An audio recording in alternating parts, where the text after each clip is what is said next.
Hello everyone, আসসালামু আলাইকুম। আজকে আমরা বানাবো চিকেন কষা। প্রথমে আমরা চিকেনের মাংসটাকে ভালো করে ধুয়ে রেখে দেব। তারপর আমরা নিয়ে নেব কিছু গুঁড়ো মশলা, পেঁয়াজ কুচি, আদা রসুন বাটা। এবার আমরা কড়াটাকে ভালো করে গরম করে তাতে তেল দিয়ে দেবো। তাতে একটা শুকনো লঙ্কা ছিঁড়ে ভালো করে লাল করে নেব।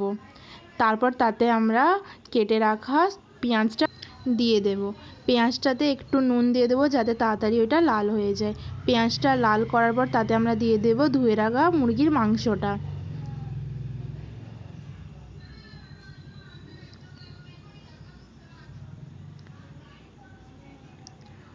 মুরগির মাংসটা আর পেঁয়াজটা ভালো করে নাড়াচাড়া করে আমরা একটু ফ্রাই করে নেব। তারপর আমরা তাতে আদা রসুন বাটাটা দিয়ে দেব,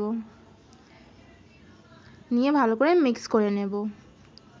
তারপর তাতে আমরা গুঁড়ো মশলা যেরকম লঙ্কা গুঁড়ো, হলুদ গুঁড়ো, জিরে গুঁড়ো, ধনে গুঁড়ো আর 3টে তেজপাতা দিয়ে ভালো করে কষে নেব।